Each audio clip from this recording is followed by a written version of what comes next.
Hello guys, আসসালামু আলাইকুম। কী অবস্থা সবার? আশা করি সবাই ভালো আছেন। আজকে আবার একটি নতুন ভিডিও নিয়ে চলে আসলাম আপনাদের মাঝে। যারা এখনও আমাদের চ্যানেলটাকে সাবস্ক্রাইব করেন নাই তারা একটু সাবস্ক্রাইব করে দেবেন দয়া করে। আজকের ভিডিওটা হলো যে কোয়েল পাখি ঝিমায়। অনেকে আমাদেরকে প্রশ্ন করেছেন যে কোয়েল পাখি ঝিমায় এক কোণে গিয়ে বসে থাকে এবং খাবার খায় না। এই সমস্যার সমাধান করার জন্য আপনাদের যে ওষুধগুলো খাওয়াতে হবে সেই সবগুলো ওষুধের আজকে আমি দেখিয়ে দিব কি কি ওষুধ খাওয়াবেন আপনারা জিমানোর জন্য এবং পাখি কেন খাবার খায় না। মূলত এখন শীতকাল, আপনারা যারা যেই জায়গায় পাখি পালেন, অনেকে খাঁচায় পালেন, আবার অনেকে ছোটোখাটো ঘর করে পালেন। যাদের পাকা আছে ঘরের নিচে তারা একটা তেরপাল, পাকার উপরে একটা তেরপাল কিংবা বস্তা দিয়ে দিবেন। আর যেই কাঠ থেকে যে ভুসিগুলো বার হয় সেগুলো কিন্তু দিবেন না। সেগুলো দিলে পাখি কী করে, ওই জায়গায় পায়খানা করে, ওগুলো অনেক পাখি হয়ে যায়।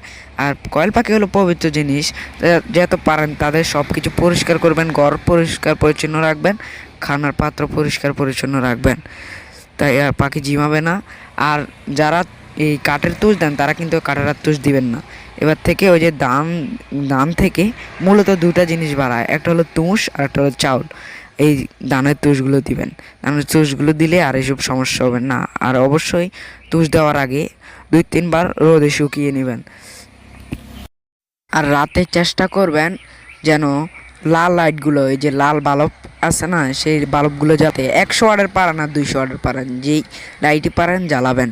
তাই পাখি একটু গরম পাবে, হিট পাবে লাইট থেকে, তা পাখি অসুস্থ হবে না, ঠান্ডা লাগবে না।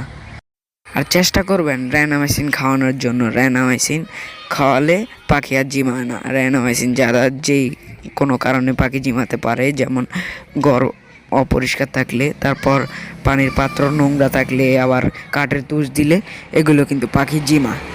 এই সব কারণে পাখি জিমায়। আর চেষ্টা করবেন র্যানামাইসিন খাওয়ানোর জন্য।